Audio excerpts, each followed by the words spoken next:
So hey guys নমস্কাৰ সকলোকে। প্ৰীতি কংকনা এগৰাকী বহুত ডাঙৰ আৰু জনপ্ৰিয় অভিনেত্ৰী আমাৰ অসমৰ, আৰু তেখেতৰ নতুনকৈ আহিবলগীয়া এখন চিনেমা যোনখনৰ নাম হ'ল ককা দেউতা নাতি আৰু হাতী 2। এই চিনেমাখনক ৰাইজে আৰম্ভণিৰে পৰা বয়কট কৰি আহিছে বা আৰম্ভণিৰে পৰা এইখন চিনেমা নাচাওঁ বুলি কৈ আহিছে।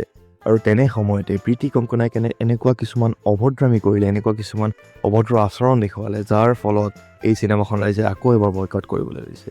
গতিকে আজিৰ এই ভিডিঅ'টো এইটো টপিকৰ ওপৰতে কথা পাতিম। গতিকে আহক ভিডিঅ'টো আৰম্ভ কৰোঁ। চ' ককা দেউতা নাতি আৰু হাতী 2 এই চিনেমাখন প্ৰডিউচ কৰিছে ৰিণিকী ভূঞা শৰ্মাই, যাৰ ফলত ৰাইজে এই চিনেমাখন আৰম্ভণিৰে পৰা বয়কট কৰি আহিছে।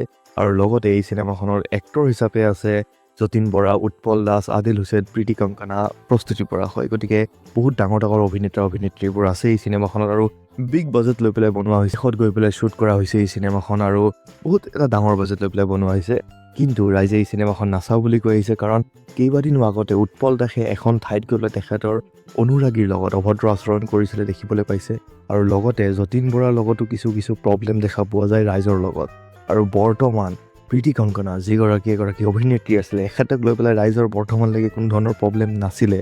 কিন্তু তেখেতে কেইদিনমান আগতে পষ্ট মেলনৰ যোনটো কনচাৰ্ট হৈছিলে সেইটো চাবলৈ গৈছিলে, আৰু তাৰপিছত তেখেতৰ ইনষ্টাগ্ৰামত কেইবাখনো ফটো আৰু ভিডিঅ' আপলোড কৰিলে। আৰু তাৰপিছত সেই ভিডিঅ' বা ফটোবোৰৰ তলত কমেণ্টত ৰাইজে অলপমান কিবা কিবি ক'লে তেখেতক, আৰু তেখেতৰ সেই কমেণ্টবোৰ পচন্দ নাহিলে, যাৰ ফলত তেখেতে যোনে কমেণ্টবোৰ দিছে সেই তেখেতসকলক বহুত লেতেৰাকৈ, বহুত অভদ্ৰ ভাষাৰে, অশ্লীল শব্দ ইউজ কৰি তেখেতক ৰিপ্লাই দিছে। আৰু এজনী বহুত জনপ্ৰিয় অভিনেত্ৰীৰ মুখত এনেকুৱা অশ্লীল শব্দ ভাল নালাগে। আৰু ৰাইজে এতিয়া এইটো সকলোৱে কৈ আছে তেখেতে এনেই ইমান বিতৰ্কৰ মাজত নাছিলে আগতে, কিন্তু এই কমেণ্টবোৰ দি পেলাই তেখেত যথেষ্ট বিতৰ্কৰ মাজত সোমাই পৰিছে। আৰু ৰাইজে এতিয়া আকৌ এবাৰ ক'বলৈ লৈছে যে এখেতৰ চিনেমাও আমি নাচাওঁ। ইমান দিনে এখেত থকাৰ কাৰণে কোনো ধৰণৰ প্ৰব্লেম ৰাইজৰ নাছিলে, কোনো ধৰণৰ প্ৰব্লেম কাৰো নাছিলে, কিন্তু এতিয়া বৰ্তমান এখেতক লৈ পেলাই প্ৰব্লেম হোৱা দেখা গৈছে।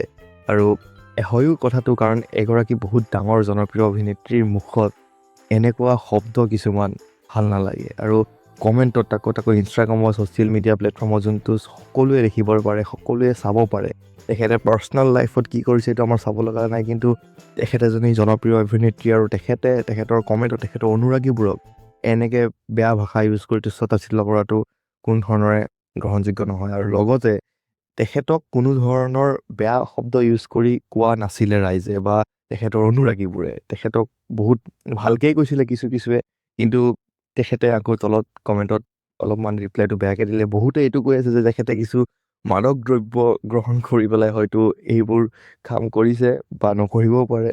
গতিকে এই ক্ষেত্ৰত আপোনাৰ মতামতটো কি মোক নিশ্চয় এবাৰ কমেণ্টত জনাব। ধন্যবাদ।